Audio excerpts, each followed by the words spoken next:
Persepolis, the story of a return. Chapter 2. Tyrol. Every morning I was rudely awakened by the sound of Lucia's hairdryer.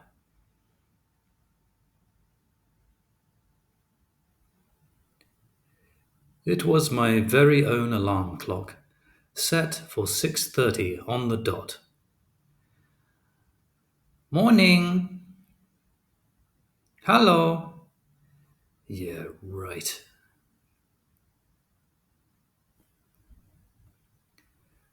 Woken by a hairdryer to then return to a school where I had no friends. Hi. Hi. Hi. Hi. Hi. But it was to be expected. I was arriving in the middle of the trimester, and cliques had already formed.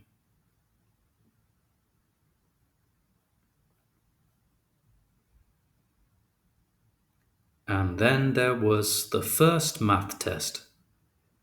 I distinguished myself by my high level. Satrapi, bravo, excellent work. Just one mistake cost you half a point. You got 19.5 out of 20. Oh, shit. This grade won me a certain amount of attention. I was very popular when it came to math homework.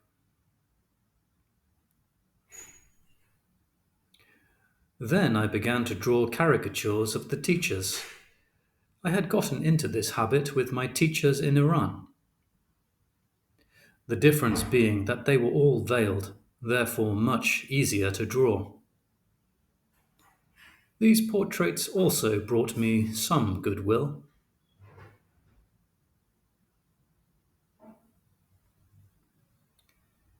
Besides, my mistakes in French made me someone of interest. It had been 3 years since I'd practiced my French after the closing of the bilingual schools by the Islamic government. What do you call that thing? You know, like a ruler. I meant a triangle. What thing? Oh, that thing, a dick. Oh, right, we call it a dick. A dick? Can you lend me your dick? Ha ha ha ha. Well, at least I existed.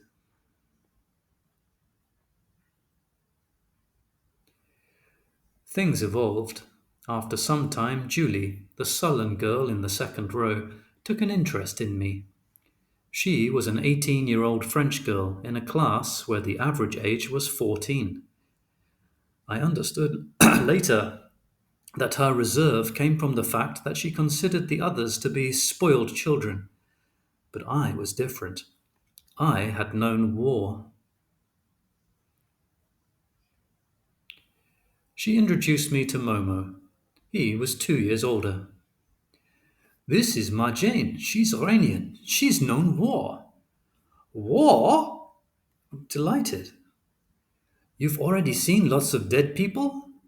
A few. Cool. Momo greeted people in his own way. Hmm. So it was he who kissed me on the mouth for the first time. Through Momo, I got to know Thierry and Olivia, two Swiss orphans who were living in Austria with their uncle, a diplomat. I am also a bit of an orphan. Your parents are dead? No, they're in Iran. The fact that I was living without my parents also suited Julie.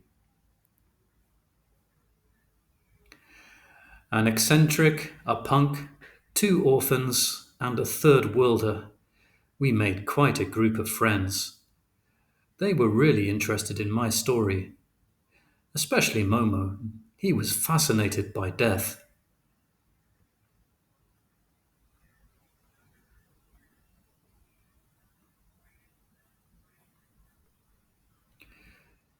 Christmas vacation was approaching. Everyone was talking about their plans. I'm going to be bored out of my mind with my parents in Nice, Fiji, Bora Bora, Chicago, Honduras, Barcelona. Christmas is an American invention.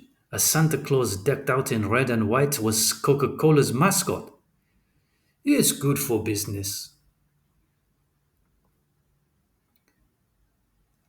I'm going back to France to see my father. I'm going to my grandmother's in Salzburg. She's the only one in my family who's still bearable. We're going to be bored crazy in the Alps. Yeah, we're going skiing. It'll be cool. You know, in Iran, we don't celebrate Christmas. So you're going skiing? That's so great. It's no big deal. Our New Year is March the 21st. I'll be in Annecy. We'll be neighbors. We could maybe see each other. Yes. Friday, December 22nd, 1984. The streets were packed. The holiday frenzy had infected everyone. I thought of Thierry when he talked about being good for business. My street, though, was deserted. There weren't any stores. What am I going to do all alone for 2 weeks? Even the boarding house will be empty. When I got back, I found Lucia, still faithful to her post. Are you okay? You don't seem okay. I know, it's not easy to spend Christmas without your family. Christmas? No, it's not that. Tomorrow I'm leaving with my aunt. I think there'll be room in the car. If you like, you can come with us. Where? To the Tyrol. Tyrol? Tirlilia, tirlilio, tirlilihu. Ha ha ha. You know, if you come, you mustn't talk about Klaus. Klaus? My boyfriend. Ah. Lucia's family was very strictly Catholic. If you want me to keep my mouth shut, you have to stop waking me up with your hairdryer. Jawohl! The next day, Lucia's aunt came to pick us up. Let's go, girls! And we were off to the southwest of Austria.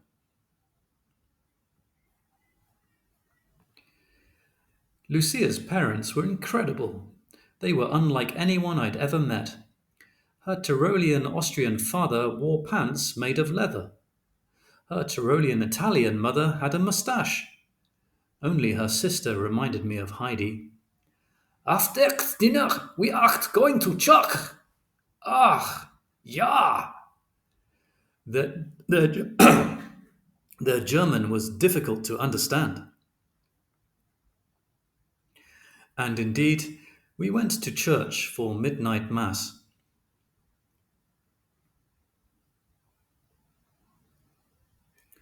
It ended at 3 in the morning. Lucia's family had never seen any Iranians. I was therefore invited over every day by an uncle and an aunt who wanted to get to know me. It's good? You like? Yes. My German was rudimentary, theirs unusual. A cousin who had spent 4 years in Francophone Switzerland enjoyed acting as my translator. She says that she ate well. She says that she likes Tyrol a lot. Dessert! She says that Tyroleans are very nice. They say that they like you too. We spoke of everything. It's wonderful to have international friends. Ja! As opposed to my school friends' favourite subjects of conversation, we never touched on war or death. Finally, the day of departure arrived. You know, I'm a cabinet maker. I made this frame especially for you. Schatzi, dear. A candied apple and some fruit for the road. I had a new set of parents. Lucia was my sister. After this trip, I never complained about her hairdryer.